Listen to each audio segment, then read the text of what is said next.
widespread cyber breach of our federal government and a terrible attack on the Capitol building, all while we continue to battle a raging pandemic that's taking the lives of thousands of Americans. So whether it's bolstering cybersecurity, combating the rise of domestic terrorism, including white supremacist and security today, there's no question we need strong and we need stable leadership in the Department of Homeland Security more than ever. Over the last 4 years, the department has endured some chaos, mismanagement, and instability. And as our third largest federal agency with more than 240,000 employees, DHS is in desperate need of principled leadership. The turmoil and uncertainty at DHS headquarters has only been compounded by the growing security threats that are facing our nation. In recent weeks, we saw a widespread cyber breach of our federal government and a terrible attack on the Capitol building, all while we continue to battle a raging pandemic that's taking the lives of thousands of Americans. So whether it's bolstering cybersecurity, combating the rise of domestic terrorism, including white supremacist and anti-government violence, controlling the coronavirus pandemic, or tackling longer-term threats like climate change, our nation needs an experienced Homeland Security Secretary. Mr. Mayorkas, your record as a national security official is extensive. You have the support of former Homeland Security secretaries and law enforcement organizations, including the Fraternal Order of the Police. You have also been entrusted to help lead the department before and have been confirmed by the Senate 3 times. In those roles, you led efforts to protect the homeland from both foreign and domestic terrorism, strengthening our nation's cybersecurity, and increased cooperation between the federal government and local law enforcement agencies. And your role as the Deputy Secretary gives you very unique qualifications to take the reins of this extensive agency. Today's hearing is an important opportunity for me and my colleagues to ask questions about your record. And I look forward to hearing more about how you plan to lead the department. We have recently lived through some of our nation's darkest moments, but I'm confident there is light and hope all across the country. Our committee must work thoroughly and quickly to fully evaluate your credentials and then put in place Senate-confirmed leadership at the top of the Department of Homeland Security. Thank you again for your willingness to serve and for being with us here today. I look forward to having a comprehensive discussion about how all of us can work together to address the serious and pressing issues facing our nation and your efforts to help strengthen our national security in the years ahead.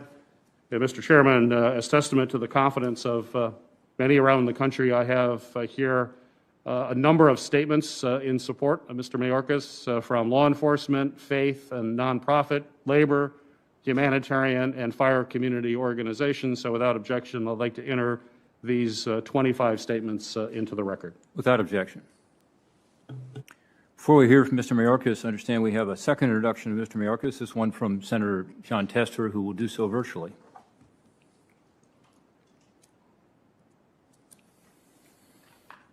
Portman, it is indeed a pleasure for me to be here in front of you and the Homeland Security Committee to introduce my friend, Ali Mayorkas. Ali is President Biden's choice to head up the Department of Homeland Security. I don't need to tell the people on this committee how big of a job this is, but you need to have somebody that's up to the task to get it done. Ali Mayorkas is that man. I worked with Ali when he was Deputy Secretary under the Obama administration. I was able to bring him to Montana. We were able to tour the border. We were able to do public meetings. And Ali Mayorkas is somebody who people respect. He demands respect, and he can bring people together. But most importantly, he understands the challenges that this country faces, both from our foreign adversaries and now more than ever from our domestic ones. This job's important. We've seen this department in turmoil over the last 4 years with 6 different secretaries. Ali Mayorkas will bring the kind of steady hand that this department needs. I'm going to tell you, when Ali asked me to introduce him, I thought to myself, words can't do this man justice. This is somebody that was made for public service. He spent most of his career in the Department of Homeland Security. He understands the challenges. He understands it's going to take a lot of work. He understands we're going to have to bring people together. And he understands that this is a 24/7 job. I would hope that this committee would kick out Alejandro Mayorkas, pass him out, better term, pass him out, and get him to the Senate floor so he can get confirmed. Because honestly, after the events on January 6th, we have no time to waste. Thank you for your time. Thank you, Senator Tester. Our witness this morning is Alejandro Mayorkas. President-elect Biden plans to nominate Mr. Mayorkas to be Secretary of the Department of Homeland Security. Mr. Mayorkas previously served as the Deputy Secretary of the Department of Homeland Security, as well as the Director of the U.S. Citizenship and Immigration Services. It's a custom of this committee, Ms. Mayorkas, to swear in all the witnesses. So at this time, I'd ask you to please stand and raise your right hand. Do you swear the testimony you will give before this committee will be the truth, the whole truth, and nothing but the truth? So help you God. I do. Noting that the witness is answered in the affirmative, your written testimony, Mr. Mayorkas, will be printed in the record in its entirety, and we would now ask you to try to limit your oral testimony to 5 minutes. Please begin when you're ready. Thank you, Mr. Chairman, Mr. Ranking Member, members of the Homeland Security and Governmental Affairs Committee. I am honored to appear before you as the nominee to be the next Secretary of the United States Department of Homeland Security. It would be the greatest privilege of my life to return to the department and lead the nearly 240,000 men and women who dedicate their talent and energy to the safety and security of our nation. I appear before you not alone, but with and because of my family. My wife, Tanya, and our beautiful daughters, Giselle and Mimi, enable and inspire me to serve. They understand that my heart is in government service. They are the heart of my heart, and I say to them, I love you. The principles of homeland and security have been tremendously important in shaping my life. My father and mother brought me to this country to escape communism and to provide me with the security, opportunity, and pride that American citizenship brings to each of us. I was raised to appreciate each day what this country has meant for our family and the blessing it is to know it as our homeland. The love for this country that I learned from my parents only made the January 6th attack on our capital all the more horrifying. If I should have the honor of being confirmed, I will do everything I can to ensure that the tragic loss of life, the assault on law enforcement, the desecration of the building that stands as one of the three pillars of our democracy, the terror that you felt, your colleagues, staff, and everyone present will not happen again. The Department of Homeland Security bears an extraordinary weight on behalf of the American people, the weight of grave challenges seen and unseen, cyber attacks that undermine our security and the integrity of our information systems, the threat of both foreign and domestic terrorism, pandemics like the one that we are living through now that throw every part of American life off of its axis, and extreme weather events that threaten lives and livelihoods. This is to say nothing of maintaining border security, providing humanitarian relief, protecting our critical infrastructure, or the many other responsibilities that the department fulfills each and every day. If I have the privilege of serving as secretary, I will work day and night to support the department's great workforce and ensure that it is able to execute its responsibilities successfully with honor and dignity.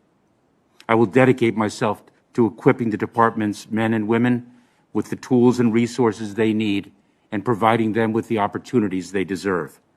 I will do so in partnership with you and with the other members of Congress and with the department's many other critical partners throughout our country. The Department of Homeland Security is fundamentally a department of partnerships.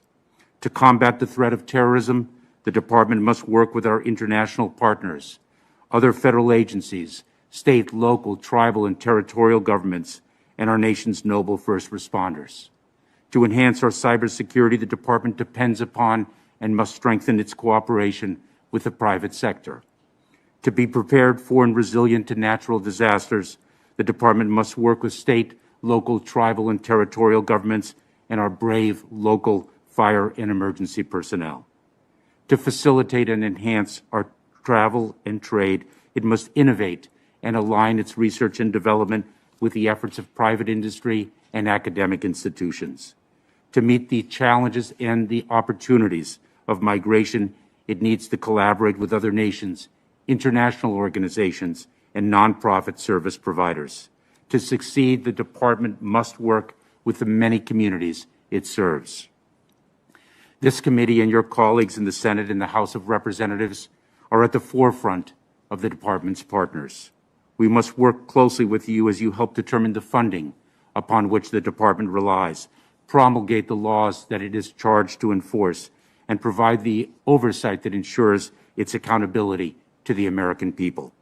As your partner, the Department must be collaborative, open and transparent, and at all times forthright with you, even in times of disagreement. If I am confirmed as the next Secretary, the Department will meet its responsibilities to you. I began in government service as a federal prosecutor.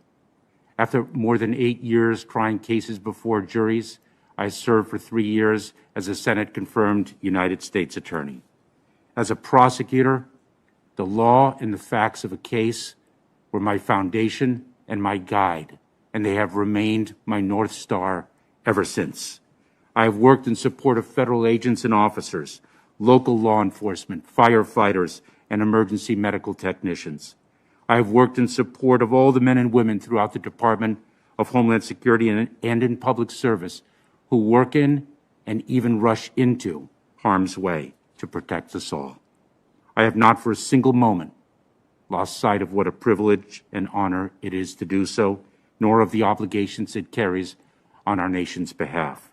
I look forward to continuing that service. Thank you.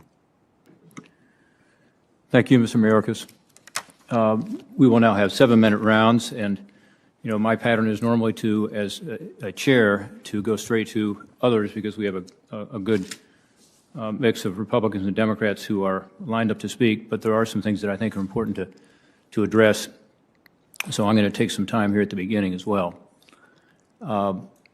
Before we get started, there are 3 questions the committee asks of every nominee, and for the record, let me just ask you to respond to each one quickly. First, is there anything you are aware of in your background that might present a conflict of interest with the duties of the office to which you have been nominated? No. Second, do you know of anything personal or otherwise that would in any way prevent you from fully and honorably discharging the responsibilities of the office to which you have been nominated? No. And finally, do you agree without reservation to comply with any request or summons to appear and testify before any duly constituted committee of Congress, if you are confirmed? Yes. Thank you for those answers. Again, there's lots to discuss today, and I look forward to a dialogue on some of the Homeland Security challenges we face and your proposals to deal with those.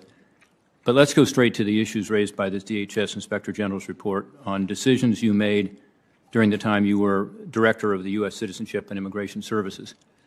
The report documented how you intervened in these 3 cases related to the EB-5 investor visa program. This is where people are given a visa with the understanding that they'll come and invest in the United States and create jobs. A few specific questions.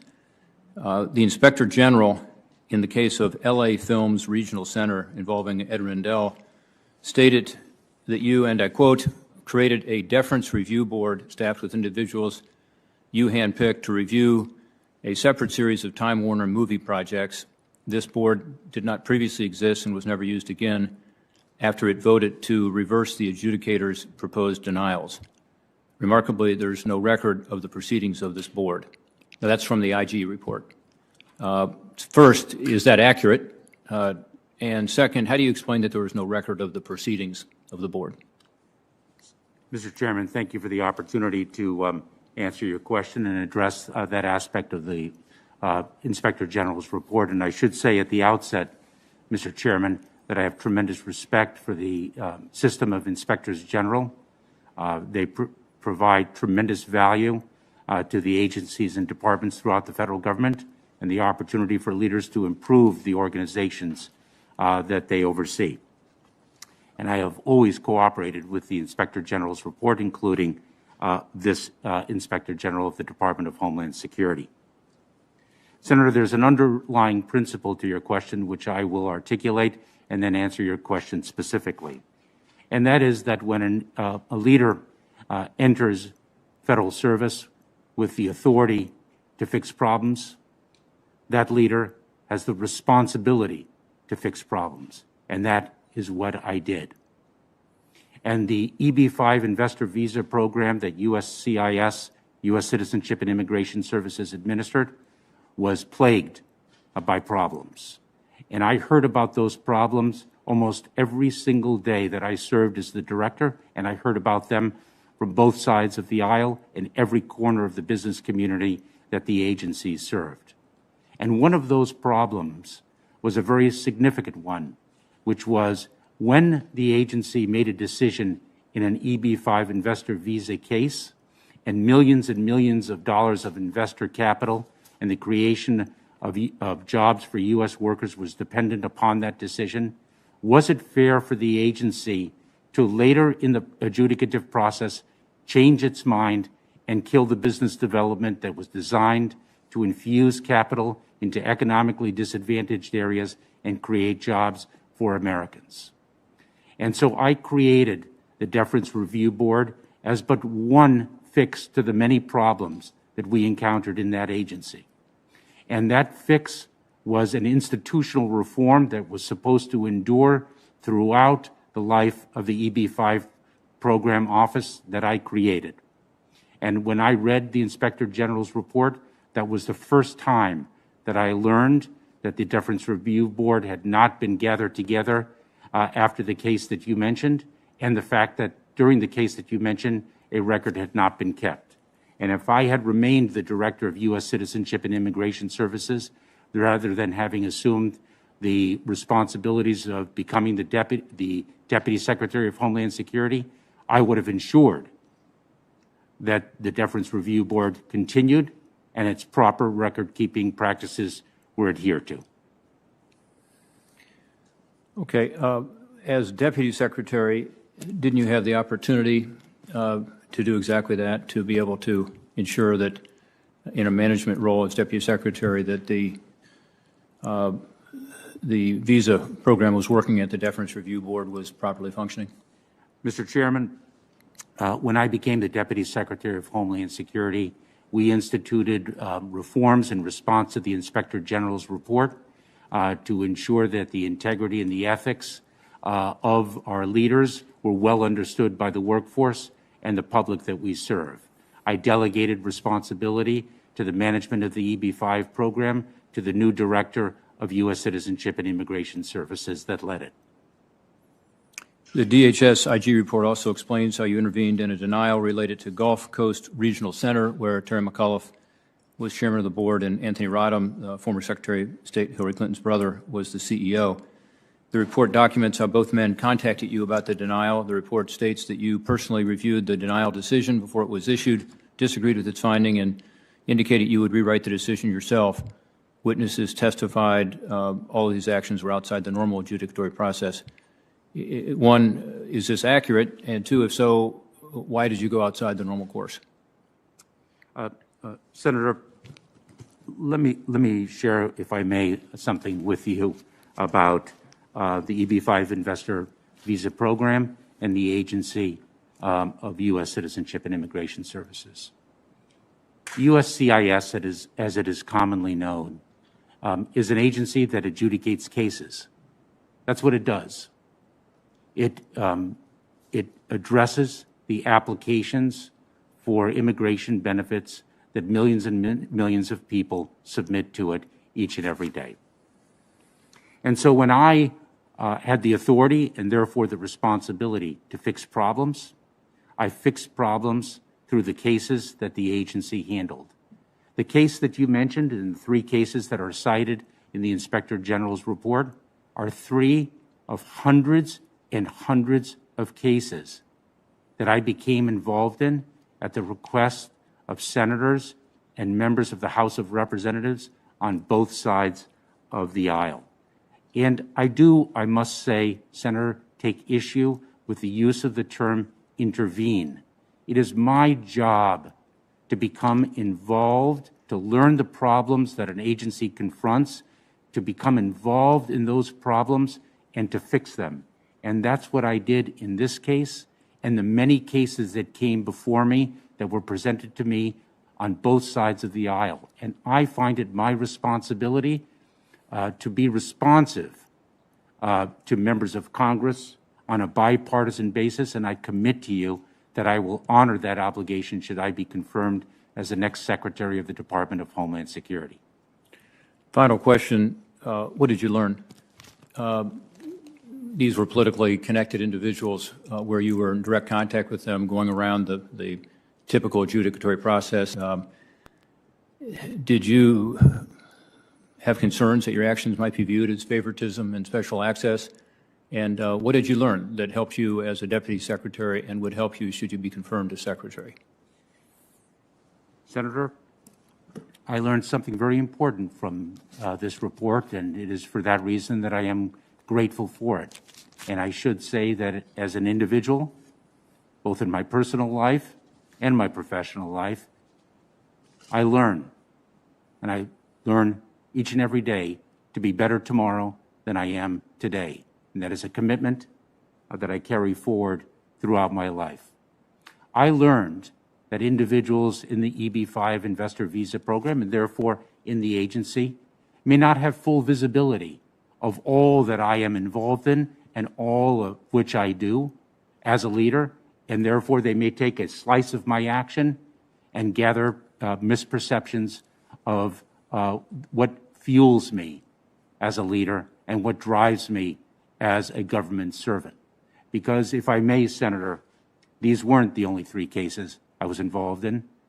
There were dozens and dozens, whether they involved the rich or the poor, the enfranchised or the disenfranchised. I became involved to ensure that our agency improved each day, that I learned of the problems that we were confronted with, and that I did everything to fix them. I don't take these jobs, Senator. I don't drive to be a government servant and serve the American public to cut ribbons around the country and have fun. I work really hard. And I have worked really, really hard throughout my nearly 20 years of government service to bring honor to the office that I have been privileged to occupy. Thank you. Senator Peters. Thank you, Mr. Chairman. Mr. Mayorkas, thank you again for your answers to those questions. Mr. Mayorkas, the COVID-19 pandemic is, without question, the crisis of our time, and we must dedicate every effort to overcoming it. DHS has played an integral role in COVID-19 response thus far with FEMA staff managing the logistics and the medical supply acquisition and distribution. CBP officers have been identifying counterfeit medical products, and CISA is safeguarding COVID-19 vaccines from both physical and cyber attacks. However, as you're well aware, there's still much more work to be done.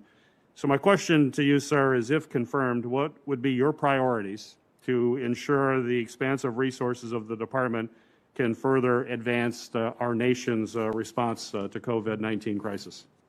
Ranking Member Peters, the COVID-19 pandemic is one of the greatest challenges that we in the Department of Homeland Security and across the federal government, and quite frankly, as we all know too well, throughout our entire nation, must confront. And the Department of Homeland Security has significant capabilities to bring to bear in that fight, in execution of the President-elect's ambitious and visionary vision for putting this pandemic once and for all behind us. The Federal Emergency Management Administration, FEMA, as it is commonly called, has tremendous reach through its 10 regional offices throughout the country in ensuring that the supply chain is effectively executed to bring the needed relief, the needed equipment, and the needed vaccines to the American public. The Cybersecurity and Infrastructure Security Agency, or CISA as it is commonly known, has the awesome responsibility of protecting that supply chain from cyber attacks and ensuring that the work of the other offices and agencies in the Department of Homeland Security are executed without threat from either foreign or domestic actors. The reach of the department is significant, and I hope I have the privilege of leading the department to bring this COVID-19 challenge to rest, put it behind us, and let us prosper in the days ahead.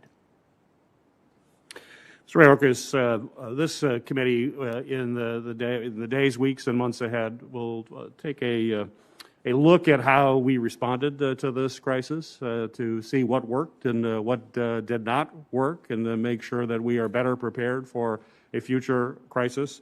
My question to you generally now is, in your opinion, in seeing how the department has responded to this crisis, what do you think are some of the biggest lessons that were learned from the pandemic response? Senator, let me say that I look forward to studying the performance of the Department of Homeland Security and the execution of its responsibilities to tackle the COVID-19 pandemic, and I look forward to doing so, working closely with you, with this committee, on a bipartisan basis. I look forward to understanding whether the mandate to the Department of Homeland Security remained consistent, clear, and well-defined throughout the many months that we have been battling COVID-19, to make sure that the department's resources have been exploited to the fullest extent possible in the best meaning of that term, and that, in fact, its responsibilities were executed efficiently and effectively. I look forward to working with this committee to study how the department performed and what more it can do in battling the pandemic. Well, I'm happy to hear that, because there's no question that the oversight of the government's response to COVID crisis is going to be a top priority of this committee going forward. And my question to you is, if confirmed, will you commit to providing this committee with all the documents, information, and access to individuals with knowledge as we conduct this critical oversight? I do.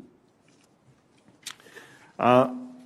Mayorkas, I have far too often met with resistance in my attempt to conduct an investigation into the threats of white supremacists and domestic terrorists in our communities. The Trump administration did not do an adequate job in addressing this very real threat, and our threat that we saw played out in black churches, mosques, and synagogues over the last few years. I can tell you that African American, Arab American, and Jewish families in Michigan, as well as all across the country, are relying on this new administration to keep them safe where they live, work, and they pray. If confirmed, what steps will you take to tackle this persistent and growing threat to our nation? Senator Peters, Ranking Member Peters, two very important points. One, I commit to you that if I am confirmed as the next Secretary of Homeland Security, the department will be open, transparent, and responsive to this committee on a bipartisan basis, number one. Number two, the threat of domestic extremism is one of the greatest challenges that the Department of Homeland Security confronts, and it has unique capabilities in confronting that challenge.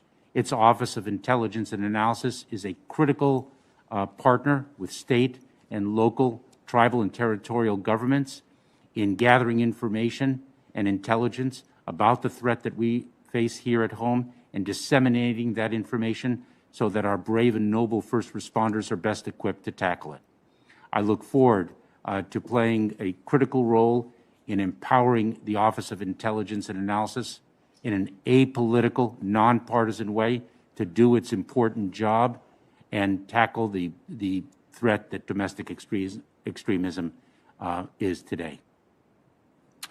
Mr. Mayorkas, the events of January 6th have renewed calls for increased prosecutorial and investigative powers to respond to domestic terrorism. Additional powers could be duplicative and harmful to the very communities that we seek to protect, including nearly 300,000 Arab Americans in my state that have been targets of hate crimes and discriminatory counterterrorism policies. The federal government already has authorities to effectively investigate and prosecute domestic terrorism, but unfortunately it has failed to prioritize those existing resources to counter the obvious, the open and growing threat from anti-government, white supremacist, conspiracy-oriented, and other violent extremist groups. My question to you is, will you commit today to prioritizing existing statutes and resources to combat white supremacist violence and undertake the extensive consultation with me and leaders of the Arab American and other minority communities before pursuing new domestic terrorism authorities to prevent future attacks, if confirmed? Yes, Ranking Member Peters, I will. Thank you. I should say, if I may, sir, that when I was the United States Attorney for the Central District of California, I created, for the first time in the office's history, a civil rights section to focus on the prosecution of hate crimes, which was a growing problem back in the late 90s.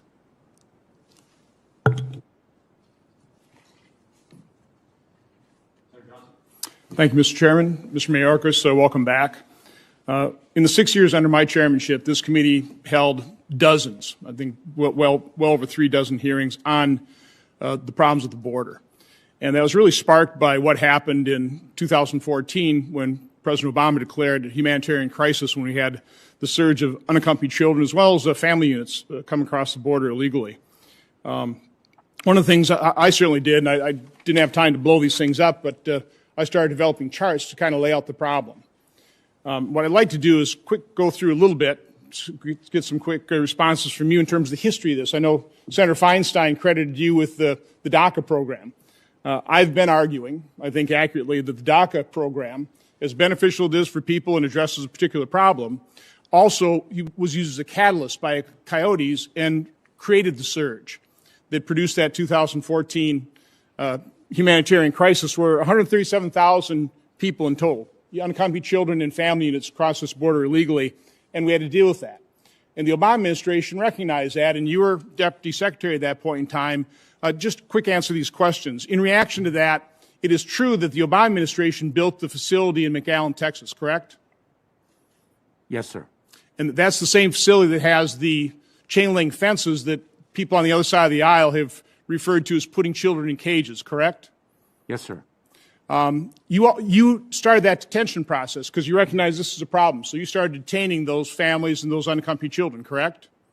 Senator, the detention establishment in Immigration and Customs Enforcement existed long before I became deputy. But you continued. You detained individuals, correct?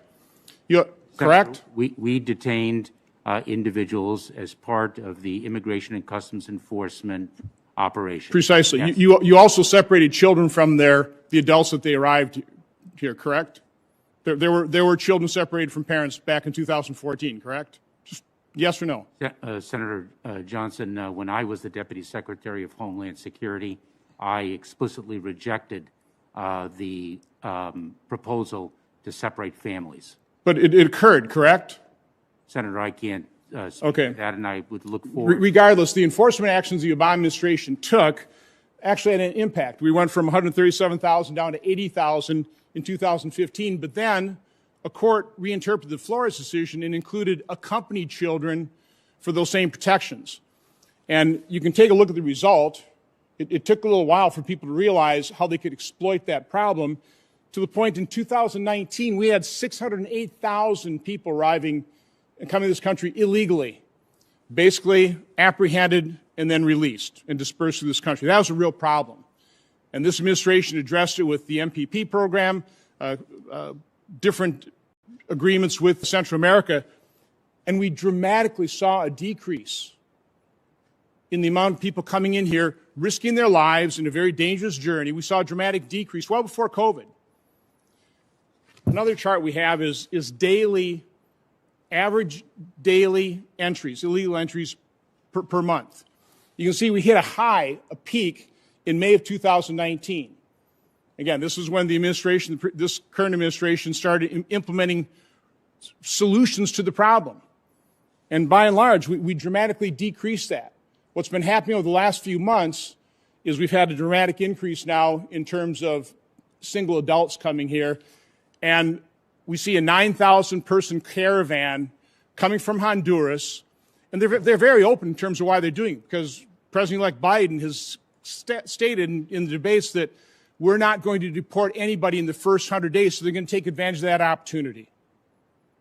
So I guess my questions for you is, Secretary Johnson, who you served under, said that 1,000 people per day was a bad day. We have been consistently over 2,000 a day for the last number of years, over 4,000 a day in March 2019. Right now we're back over 2,000 per day. Do you consider that a problem? What is going to be a bad day if you're Secretary of the Department of Homeland Security of illegal entry? Senator Johnson, I've had the privilege of addressing these issues with you before, when I was served as the Deputy Secretary of Homeland Security, and candidly, of course, several weeks ago when I became the nominee to be the next Secretary of Homeland Security. I look forward to studying the data with you and actually being open and transparent with you. And okay, but again, what will 1,000 a day be a bad day, or is 2,000 acceptable? Is 3,000 acceptable? What's going to be a bad day on your watch? Senator, just pick a number. Senator, I look forward to. Okay, I don't have time for. Okay, so next question. Do you believe coming into this country illegally for economic improvement, is that a valid asylum claim? Senator, the asylum laws are well established, and they provide that an individual who is fleeing persecution by reason of his or her member in a particular social group is deserving of protection. Okay, but coming here for economic gain is not a valid asylum claim. Would you agree with that? Senator, I believe I articulated the legal theory, okay. Will you commit to provide this senator, this committee, the type of data, at least the data we got, so I can continue to monitor what's happening at the border? So I have full information so we can really see what's happening based on whatever policies you implement. Yes, I committed to you that I would do so when we last spoke, and I commit to you now. Do you also commit to enforcing our current immigration laws? I do. Fully enforcing them. Okay, just real quick, I know Senator Portman did a pretty good job of talking about the EB-5 and the Office of Inspector General report. I would ask this committee, I received a letter from Senator Grassley with about 138 pages of documentation. I'd ask that be entered in the record. I'd also ask that the report by the Office of Inspector General be entered in the record. And I just have a couple quick questions. The main problem, and I'm assuming you got that letter from Senator Grassley dated January 15, 2021? Yes, Senator. Have you responded to that? I'm about to, Senator. I think, again, there's a lot of detail in here. A lot of your testimony was contradicted by what you've done. You said you're supportive, transparent, and being forthright with this committee. Senator Grassley, in a letter, is one of the attachments, August 23, 2013, his main issue in writing this letter to you is you have not been forthright. You have not answered questions dating back to his oversight letters of 2013. But one of the points he makes in this August 23, 2013 letter is the questions for the record response is in direct contradiction of your hearing testimony. He goes on to say, this contradicted what you had previously told my staff, which was you were never involved in individual cases. So again, I would just ask the members of this committee in evaluating this nomination to seriously take a look at this letter from Senator Grassley with his exhibits that I've now entered into the record. There's some pretty troubling issues raised by Senator Grassley. I don't know that you want to quick respond to that. I'm out of time. I would very much like to, if I may, Senator and Mr. Chairman, may I respond to that? I became involved in a lot of cases because, as I said, the work of U.S. Citizenship and Immigration Services is casework. And I did my job. And I learned of problems and I fixed them. As a matter of fact, one of the areas in which I became very involved is in the area of international adoptions. And I learned of that area, and I learned of the problems that afflicted it, because Senator Grassley brought a case to my attention involving an international adoption that had become stuck in a bureaucratic nightmare. And I jumped in, and I learned about what was going on in our international adoption system at the request of Senator Grassley. And I learned a lot from becoming involved in that case. And then Senator Grassley's concerns were echoed by Senator Landrieu, who called me one day and said that we are stuck in moving orphan children in Guatemala to their welcoming homes and families in the United States. And I created a task force to look into that and to tackle it. And I traveled to Guatemala 3 times to see what I could do with government leaders in that country to work through the bureaucratic nightmare that was causing tremendous suffering on the behalf of children who were looking for homes, and a humble, faithful American families that had opened their homes and their families to those children that didn't have anything. And I became involved in those cases, and I fixed that problem. And the international adoptions from Guatemala began to move. And I brought justice to the case that Senator Grassley presented to me. And I did so based on the facts and the law and nothing more. And I keep to this day the letter of thanks from Senator Grassley for my involvement in that case. I remember with great pride my attendance at an affair with Senator Grassley and Senator Landrieu to celebrate the humble and faithful American families that opened their homes to children in need. And I have to this day a photograph of an orphan child running through an airport with a big smile on his face because he's about to be embraced by his American family that has opened their home to him. And that is not the case of the rich and the powerful. That is the case of the poor and the disenfranchised. I got involved in a lot of cases, and I did right by the cases I got involved in, and the Inspector General did not take issue with the disposition of the cases in which I became involved, because I studied the law and I followed the facts, and that is my North Star, and it always has been. And any suggestion to the contrary is incorrect. Senator Carper. Thanks, Mr. Chairman. Ali, welcome back to appearing before our committee. I want to thank Tanya, your wife. I want to thank your daughters, Giselle and Mimi, for their willingness to share you with the American people and all these roles that you've been privileged to play. Ali Mayorkas is an American success story. Fled Cuba at a young age with his family, left everything, came here for the hope of living a better life, and has done remarkable things. He's one of those people who feels that given the gifts that he's gotten from becoming a citizen of this country, he has an obligation to give back, and he has given back again and again and again. We've seen this movie before. This EB-5 movie, we've seen it before. We saw it 7 years ago. It was fully discussed and fully litigated. Let me just say, every one of us as a United States Senator can think of a time, probably many times, when folks that we represent, they could have been business people, they could have been folks of nonprofit organizations, could be governors, they were lost in a bureaucratic tangle. This is a big government we have, and it's easy to get things messed up. And sometimes that happens, and we are expected as the representatives from our states to stand up for people and try to straighten things out. As much as anything, that's what Ali's been accused of all those years ago. And I just want to say this: most of the folks that are on our committee today were not in the Senate in 2013, I don't think. And I was chairman of this committee.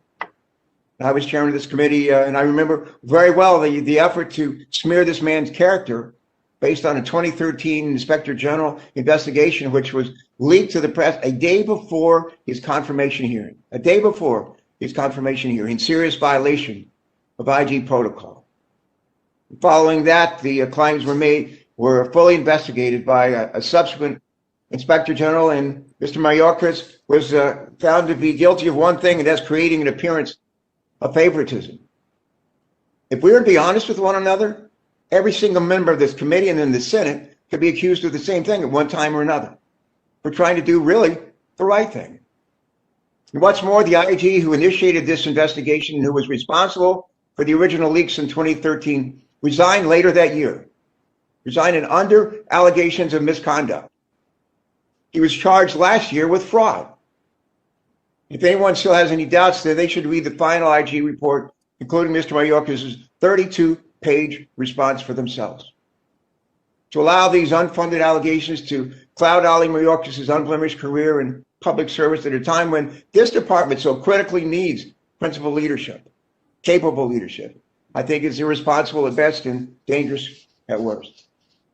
Mr. Mayorkas, everything I do, I know I could do better. And I'm going to just ask you to talk to us about what you did to improve the morale of the workforce at the Department of Homeland Security and especially at USCIS. What did you do to improve it? And did it ever improve under your leadership? Senator Carper, thank you very much. I was very proud of the fact that the employee morale at U.S. Citizenship and Immigration Services improved under my leadership, and that the morale of the men and women of the Department of Homeland Security improved during my tenure as the Deputy Secretary and under Secretary Johnson's leadership. I prioritized the morale of the men and women of the Department of Homeland Security and the agency that I led in the first term of the prior administration. We focused on equipping the workforce with the tools they needed to perform their jobs ably and in a manner in which they could be proud of. We created opportunities for them to advance in their careers and fulfill their highest ambitions. I can be granular in some of the recommendations and some of the fixes that we implemented, but let me just speak to the fact that if indeed I have the privilege of serving as the Secretary of Homeland Security, I will make the well-being and morale of the brave and noble men and women of the department my highest priority. Let me thank you, Ali. Let me just say, colleagues, when Ali Mayorkas and Jay Johnson were confirmed to lead the Department of Homeland Security for the last 4 years of the Obama administration, what they found at the Department of Homeland Security, as some of you recall, was I call it leadership by Swiss cheese. We had so many people in acting positions that were unfilled in leadership. And Tom Colbert and I worked together with a lot of our colleagues at the time to make sure that we fill those positions at hearings, voted, confirmed people, and then conducted the oversight that we're expected to conduct. My colleagues will recall that about every year there is a survey that's done of major departments within the federal government with respect to morale. Year after year after year, the Department of Homeland Security was dead last. Dead last. The last year that Ali Mayorkas and Jay Johnson led this department, my recollection is it was the department that had the best improvement in their final year of their leadership. I'd ask us to keep that in mind. Ali, one of our colleagues has raised the issue of illegal immigration, people coming across our border. You and I have been down to Central America. We've been down to Honduras, Guatemala, and Salvador. We found over the years there's 3 reasons why people come out of those countries to get to our country, and one is we make their lives miserable. Our addiction to drugs, illegal drugs, and the trafficking of those drugs through those countries just creates power and money for criminal units. And what we have done is basically, after putting these people in those countries in a terrible situation, basically we build a wall to keep them out when they're trying to get here. There's something called the Alliance for Prosperity, which creates 3 buckets for us to put money into the federal government, other countries, foundations, nonprofits, in order to go after crime and corruption, to try to make sure that there's economic opportunity for people. And that's what we've done through the Alliance for Prosperity.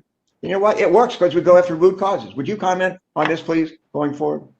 Senator Carper, President-elect Biden and Vice President-elect Harris have put forth a bold vision for addressing the root causes of irregular migration from the Northern Triangle countries. One cannot overstate the push factor, why individuals seek to leave their country of origin, their homes, because of extraordinary violence, because of corruption, because of extreme poverty, because of persecution. We must address the root causes to solve the problem in the Western Hemisphere and our region specifically. That is what President-elect Biden's vision does, and I hope I have the privilege to execute it as the Secretary. Mr. Chairman, if I could, just in closing, if any of us lived in those three countries and had to put up with the crime and corruption, the lack of economic opportunity, we try to get out of there as well. If we would come to the kind of a wonderful country that Ali Mayorkas and his family came to all those years ago, they want to stay in their countries. We have an opportunity in this new administration to make sure they have something worth staying for. Thank you very much. Thank you, Mr. Langford. Thank you, Mr. Chairman. I'm going to take off my mask since I don't have anybody within 15 feet of me at this point. So, Mayor, thank you again for stepping up in your service again in this process. Let me run through just some very quick questions for you. I've got quite a few to be able to run through, but a lot of these are just getting some things out of the way. Will you protect the rights of whistleblowers, access to the Inspector General, in cooperation with this committee if you're the Secretary of Homeland Security? Yes, I always have and will continue to do so. Thank you. Do you see your role, this is a perspective issue, do you see your role as the leader of DHS as the leader of a law enforcement agency or a law interpretation or reinterpretation agency? The Department of Homeland Security is charged with enforcing the laws that Congress passes. Thank you. If there's someone in the administration that pushes you, encourages you to not enforce the law or to ignore the law as the Secretary of Homeland Security, what would be your response to them? I am an officer of the court. I always have been. You've heard the statement before, and you and I have talked about it before. Would you recommend that ICE be defunded? No. Does ICE need actually additional support? Senator, there I will have to study the condition of Immigration and Customs Enforcement, how efficiently and effectively it is using its resources, and how it is best serving the American public. That requires my study. We'll look forward to getting a chance to get a follow-up on that study. Would you recommend any of the physical barriers along our southern border be dismantled or removed? Senator, I haven't looked at that specific question. I will share with you the fact that I agree with the approach that then Senator McCain, an American hero in my family and in this country, that Senator McCain took to the border, which is it's not a monolithic challenge, the border. The border is varied depending on the geography, depending on the specific venue, and depending on the conduct of individuals around it. And we don't need, nor should we have, a monolithic answer to that varied and diverse challenge. Right. I would assume that it's 2,000-mile long border. We've got many areas that are mountainous, open desert areas that I would fully agree don't need a physical barrier. We have lots of sight lines there. We can do it with other technology, other enforcement means on that. Is there any area of the border that you would see now that still needs additional repair for physical barriers, additional increase in technology, or would need an expansion of physical barriers? Senator, I look forward to studying that because I am well aware of the challenges that the border presents. I am very well aware of the fact, as Senator Johnson alluded to, that traffickers are seeking to exploit the border, not only to move people across it illegally, but to move contraband, to move fentanyl. The narco traffickers have sought to exploit the current challenge of the COVID-19 pandemic, and I look forward to studying the border to make sure that those challenges are repelled.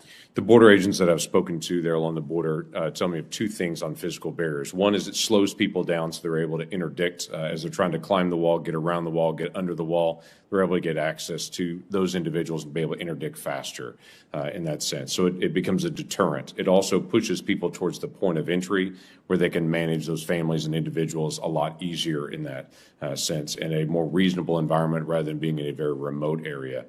So I look forward to that ongoing conversation. You and Senator Johnson had an interchange back and forth on this very straightforward question. Is economic opportunity a valid reason for asylum? You quoted the asylum statute on that, but I guess the yes or no question on that is economic opportunity doesn't seem to be in the statute as a valid reason for asylum. So I guess the question I have for you still is economic opportunity a reason that should be added to it? It's not there. Do you believe it's there? Senator, I'm a lawyer by profession, so I take a look at the laws and I enforce them as both a lawyer and as a law enforcement officer for nearly 20 years of my career. When one speaks of economic opportunity, what does one mean? Just generally an opportunity to make a better living? If that is what you are referring to, that my understanding is that does not a legitimate asylum claim make. And that's our understanding of the law as well. And it seems a pretty plain reading of it that if someone is coming up to increase their economic opportunity, obviously almost any country in the world, any city you live in the world, there's improved opportunities in the United States. And we're grateful for that in the United States. But just saying, hey, you don't have a lot of economic opportunities where you live doesn't mean you open up our borders for asylum claims or to say we're going to somehow release you into the United States and debate it. There's been an ongoing conversation about how to be able to manage that and how to be able to do it. Let me ask you a difficult question that's going to be hard to be able to interpret at this point because you haven't faced it yet, but pretty likely will in the days ahead. As the leader of DHS, it's pretty likely you're going to have thousands of people coming across the border in a migrant caravan from Honduras pretty rapidly. What message would you want to give to those folks right now that are traveling north in that migrant caravan to be able to send a message to them that if you're confirmed as the Secretary of Homeland Security, this is the message they need to hear about when they arrive in the United States? Senator, let me say at the outset that this is not the first caravan that has apparently approached the border over the last 4 years or It's not. over the last 12 years. The phenomenon of a caravan is something that we have confronted in the Department of Homeland Security for many years. I think President-elect Biden and people who will be joining his incoming administration have spoken about the fact that there is a commitment to follow our asylum laws, to enforce our asylum laws, and that means to provide humanitarian relief for those individuals who qualify for it under the law. That cannot be accomplished with just the flick of a switch and turned on day one, that it will take time to build the infrastructure and capacity so that we can enforce our laws as Congress intended. And that would be the message I would send. So let me ask this. The Title 42 authority is being currently used at our southern border right now because of the COVID risk. We have 21 of our officers and agents that have died because of COVID, trying to be able to interdict individuals that they then acquired COVID and have died in the line of duty. It's been incredibly difficult on the entire department on that, to be able to watch that. As you go through the memorial to agents listing that's out there for DHS, you see 2020 as a year where we just have all of those agents listed out there, and you realize the pain of what's really occurred in this time period. Do you anticipate changing the Title 42 authorities that currently exist to be able to protect our agents and individuals in the United States from individuals traveling from very high-profile COVID areas? Do you anticipate changing that? Senator, I appreciate the question very much, and I'm very well aware of the loss of life of our brave frontline personnel. I have met with the Border Patrol Council that represents the Border Patrol agents. I have met with the NTEU, the organization that represents Customs and Border Protection's office personnel. I am very proud of the fact that both organizations have supported my nomination, and I look forward to studying Title 42 authorities, what they provide, and I can say this unequivocally, that our highest priority is to protect the health and well-being of the American public. I would hope that we wouldn't have different rules for people flying in from Honduras than we have illegally traveling from Honduras.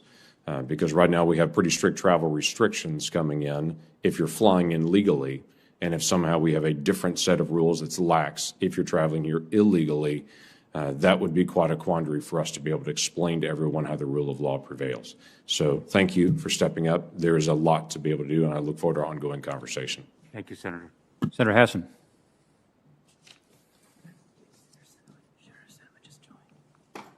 Mr. Chair, I was going to switch places with Senator Sinema, who has a scheduling issue, if that's all right with you. That's understandable. And Senator Sinema, are you with us? I am. Thank you so much, Mr. Chairman. And I want to thank Senator Hassan for her kindness. I appreciate it. So thank you so much, Mr. Chairman, for holding this hearing today. And I appreciate that Mr. Mayorkas is joining us today. It's critical that the Department of Homeland Security has a Senate-confirmed leadership as quickly as possible. So my questions today will focus on several topics related to border security and immigration, which are key issues in my state of Arizona. And I also hope to discuss a cybersecurity issue. I remain committed to finding bipartisan and common sense solutions to secure Arizona's border and protect the public health and safety while also treating migrants fairly and humanely. So, Mr. Mayorkas, my first question for you.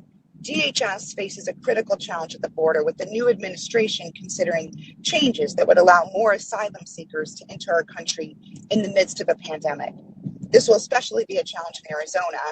The Wall Street Journal recently highlighted that our state is the nation's COVID-19 hotspot. We have the highest infection rate per capita, and our hospitals are all at or near capacity.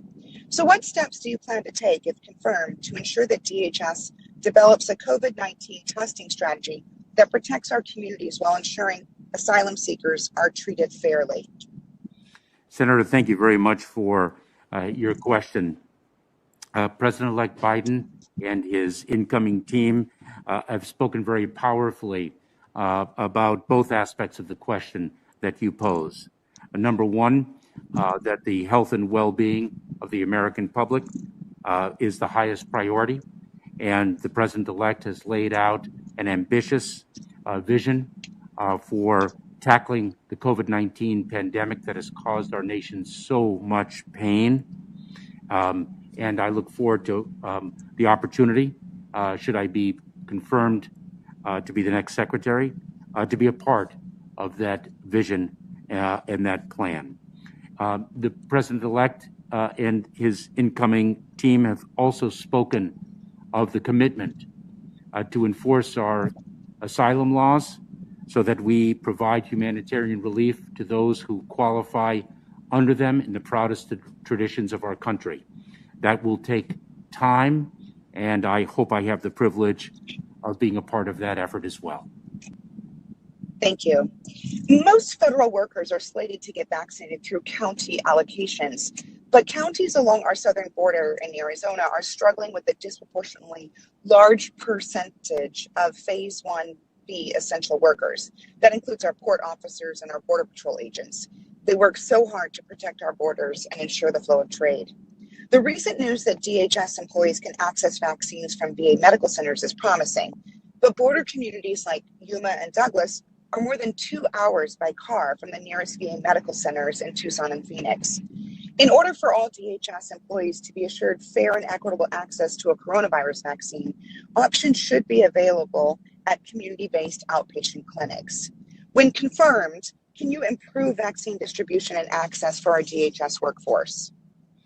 Senator, one of my highest priorities, as I have had the privilege of articulating earlier in this hearing, is the well-being of our men and women throughout the Department of Homeland Security. And I am well aware of the challenges that our frontline personnel confront, especially because they often are confronting congregant settings that only increase the risk of the spread of COVID-19. I look forward to studying the issue, should I be confirmed, of working in an all-of-government effort to protect the government workforce across the federal architecture, especially, of course, in my priority area of the Department of Homeland Security, and, of course, the American public writ large. Thank you. During the 2019 surge of asylum seekers at the border, the efforts of Arizona non-governmental organizations and our local governments to aid migrants who'd been released by Customs and Border Protection was absolutely critical. Your prepared remarks describe the Department of Homeland Security as a department of partnerships. I agree. And I believe that partnering with local governments and organizations, especially in border communities, is critical.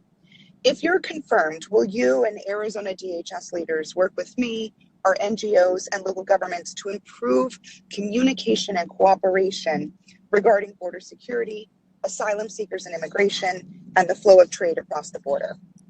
I would be honored to do so, Senator. Thank you. Last Congress, I was proud to work with Senator Cornyn to pass my Southwest Border Security Technology Improvement Act. This critical law will make sure that DHS properly analyzes technology gaps along the border and develops smart solutions to fill them. I hope you'll work with me in my office as you develop the analysis required by our law to ensure our nation tackles border security in effective and efficient ways. What are some of the initial border technology challenges you want to examine once confirmed? Senator, I would be honored to work with you to ensure that we are harnessing the best innovation, the best advances in technology to ensure border security, and not only border security in terms of tackling the challenges that we have been speaking about in this hearing, but also in facilitating and promoting lawful trade and travel, to really modernize our ports of entry and to facilitate the lawful flow of cargo and people that add to the prosperity of our economy. I think the challenges are considerable, as are the opportunities. I look forward to working with the Office of Science and Technology in the Department of Homeland Security to ensure that it is adequately resourced and partnering with the other parts of the department, the other parts of the federal government, and harnessing the capabilities and opportunities in the private sector and academic institutions to make sure that we're bringing an all of government and all of society approach to meeting the challenges and opportunities of the border. I appreciate that. My time is rapidly closing down, so I'll quickly ask my last question about cybersecurity. It's a critical issue in Arizona. We've had ransomware attacks on Arizona medical, education, and governmental organizations, and the threats are growing. So we want to emphasize education about cyber hygiene early and often to get ahead of these threats. So will you work with my office and me to explore opportunities to enhance cyber education programs in Arizona and nationally? I will, Senator. Thank you. Mr. Chairman, I yield, well, I'm over my time. Thank you for your indulgence, and Mr. Chairman. And again, thanks to Senator Hassan for allowing me to speak ahead of her. I appreciate it very much. Thank you, Senator Sinema. Senator Romney. Thank you, Mr. Chairman. Mr. Mayorkas, nice to see you. Appreciate your wife being here and your daughters. I'm sure your daughters are enjoying seeing you on the hot seat. I'm sure they've had that experience themselves with you. A couple of things. I want to follow up on something Senator Langford opened, which is apparently a caravan moving in our direction. What is your intention with regards to that caravan that is coming to our border? Is your intention to allow them just to come into the country? Will they be stopped? What's the plan? Senator, we are a nation of immigrants, and we are also a nation of laws. And I intend to apply the law in the execution of my responsibilities as the Secretary of Homeland Security, should I have that privilege. I understand that. And what does that mean in this regard? Does that mean that they will be interdicted and rejected from coming into the country, evaluated one by one? What's the plan? Senator, when people present themselves at our border, we apply the laws of our nation to determine whether they qualify for relief under our humanitarian laws or whether they don't. Kind of uncertain there, but I presume that means that they will not be allowed just to come into the country, that these people will be stopped at the border and processed one by one. Is that correct? Senator, I apologize if I was uncertain. If people qualify under the law to remain in the United States, then we will apply the law accordingly. If they do not qualify to remain in the United States, then they won't. Thank you. The Chairman Portman raised a number of issues with regards to the EB-5 program and your involvement in what appeared to be political favoritism.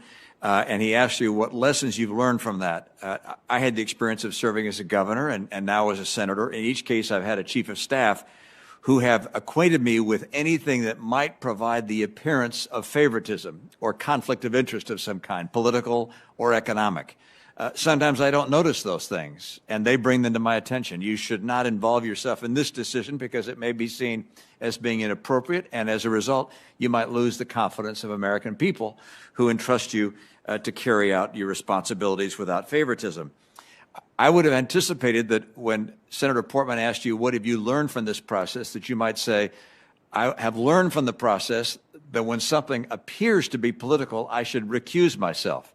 Is that not a lesson you learned with regards to this? Looking back on these circumstances, should you have not said, because I have been called by a leading Democrat, whether Governor Rendell or others of that nature, that in a circumstance like this, because of my political connection, I should recuse myself and let others take that responsibility? Is that not the appropriate action to take when something has the very distinct appearance of political favoritism? Senator, let me, if I may, answer that in several parts, because the EB-5 Investor Visa Program is a program that involves very, very significant and complex business developments that involve hundreds and hundreds of millions of dollars, and it was broken. And so for me to recuse myself from the program in its entirety would have been for me to abdicate my responsibility to fix of course. the problem. No, I'm only suggesting with regards to when an individual who happens to be a leading Democrat would call you, that meant, holy cow, I got to step back. Well, Senator, on the one hand, I was very responsive to members of the United States Senate and the House of Representatives on both sides of the aisle. And I prided myself on my responsiveness, and I commit to continue in that responsiveness. We did establish guardrails to better protect against the appearance or the perception of favoritism as a result of the Inspector General's findings, and I would adhere to those guardrails and findings accordingly. I did, in fact, learn, Senator, how to better guard against the perception, and I agree with you 100% that it is our obligation to guard against that perception so that there is trust and confidence in the decision-making of government leaders. Thank you. Some time ago, I toured the border with our nation in Mexico in San Diego and met with the head of the union responsible for keeping our border safe. And he said, look, the wall is helpful, but it's not going to stop people coming across the border as long as we have such a big magnet. And I said, what do you mean a big magnet? He said, well, if people are able to get paid $10 an hour from working on our side and only $1 an hour from working on the other side, they're going to find a way in. And from that, I recognize the importance of the E-Verify program, basically as something to punish American employers that hire people who come here illegally. Do you support the E-Verify program? Is it an important tool? Should it be mandatory? Should it be permanent? Is this an essential element of protecting our nation and the opportunities of employment for so many of our people today who've been put out of work because of the COVID crisis? Senator, when I was the Director of U.S. Citizenship and Immigration Services, under my leadership, we made tremendous improvements to the E-Verify program, and under my leadership, voluntary enrollment in the E-Verify program increased dramatically. I would look forward to studying the utilization now of the EB-5 program, its effectiveness in the business community, its effectiveness in achieving its intended purposes, and I would look forward to working with you as I study the effectiveness of that program. I assure you that I will be happy to work with you to see if we can't get E-Verify as a more effective tool for policing employers who hire folks that have come here illegally. I'll leave one question without much opportunity for you to respond to, given my time. But I've had the occasion of working someplace and wondering how I would do things differently than my boss. You've worked as the number 2 at the Department of Homeland Security. You probably looked at what your boss did. He was a great leader, but you probably got some ideas yourself as to things you would like to do differently. One that certainly has come to your mind is with regards to our cybersecurity. We are woefully unprepared from a cybersecurity standpoint in this nation and in our government, and hope that as you look at this agency and your new responsibilities, assuming you are confirmed, that you will focus on bringing a whole different level of expertise, both in defensive actions with regards to cybersecurity and offensive actions, and protect our government and our economy from those who would attack us in this new, most powerful way. Senator, if I may respond briefly, I was incredibly proud to be the deputy to Secretary Johnson. Secretary Johnson prioritized a very evolving cybersecurity threat, and we made tremendous advances in the department under his ultimate leadership.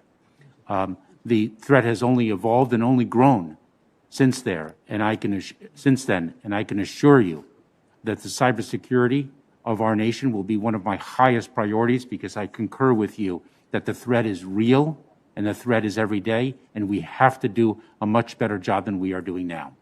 Thank you. Mr. Chairman. Thank you, Senator Romney. Senator Hassan. Well, thank you, Mr. Chairman and Ranking Member, for having this hearing. I want to thank Senators Feinstein and Tester for introducing our nominee today, and I want to thank you, Mr. Mayorkas, for your service and for your continued willingness to serve. And I want to thank your family, too, because nobody does this by themselves, and it's a huge family commitment. So please, everyone know how appreciative we are. I want to start with a question about domestic terrorism. We have seen a disturbing and alarming rise in domestic terrorism throughout the country, culminating, of course, in the violent attack on the United States Capitol 13 days ago. The Department of Homeland Security was created after 9/11 largely to address the lack of adequate information sharing about terrorism-related threats. Despite the fact that the threat of terrorism has evolved and changed in the nearly 20 years since the 9/11 attacks, no comprehensive federal review of terrorism information sharing has occurred to keep pace with the evolution of these threats. To address this, Senator Johnson and I introduced last Congress a bill to establish a federal interagency commission to review both domestic and international terrorism information sharing. In what you have seen in the preparation for your confirmation, and comparing it with your time as Deputy Secretary, do you feel information sharing on domestic and international terrorism is adequate? Senator, thank you very much for your question. The Department of Homeland Security plays a leadership role in the collection of information with respect to the domestic and foreign terrorist threat and the dissemination of that information.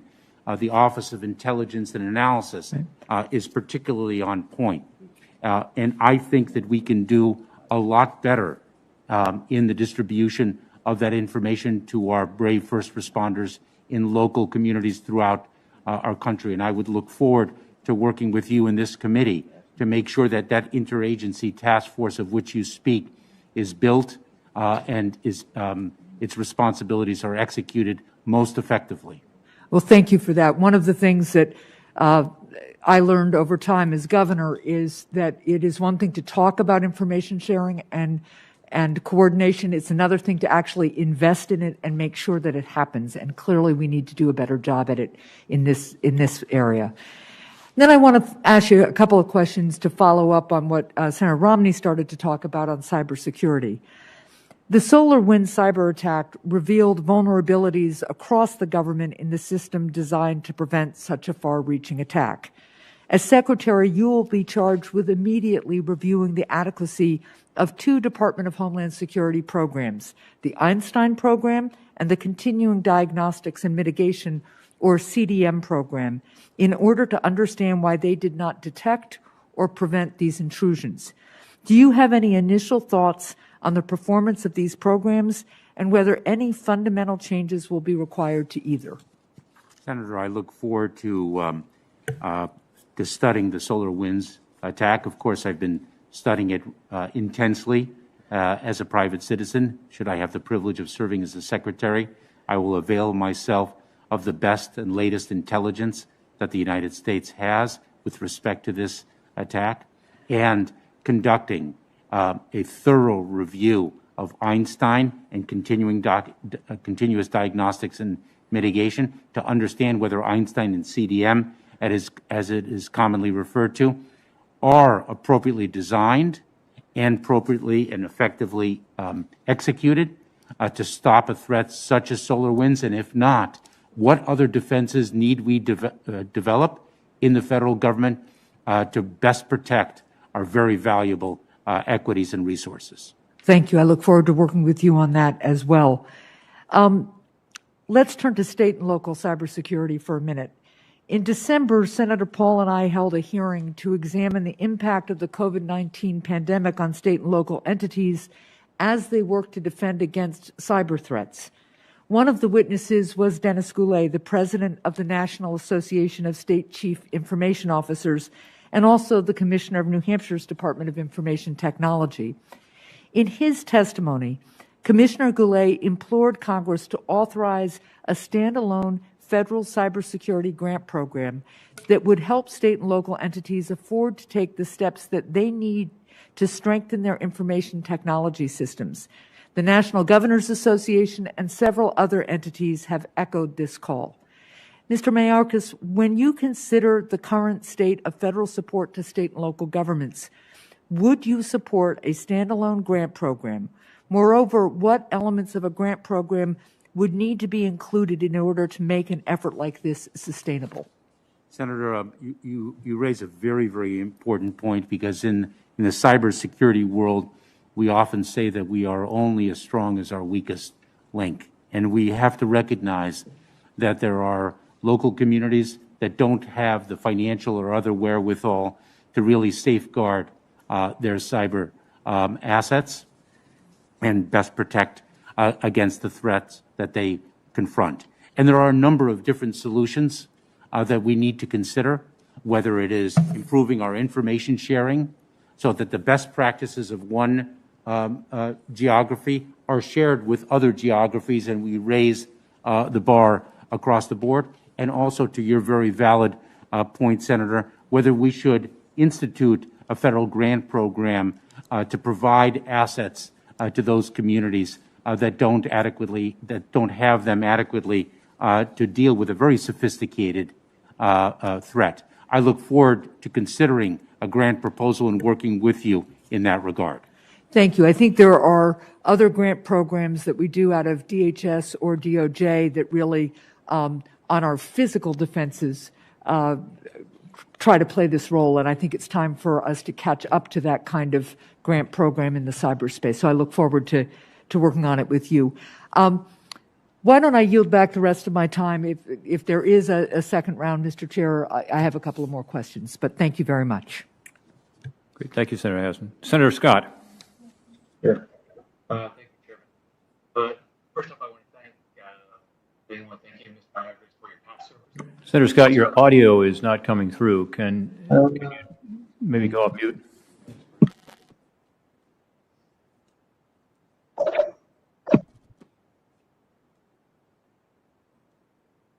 Let's try it again. Yeah, we did it on our end. Can you hear me now? That sounds better. Oh, okay. Maybe just turn the volume up. Okay. Thank you again, Chairman, for the opportunity here today. I want to thank Mr. Mayorkas for his past service and willingness to serve. We had a good call the other day. Senator Scott, we're still not able to hear you.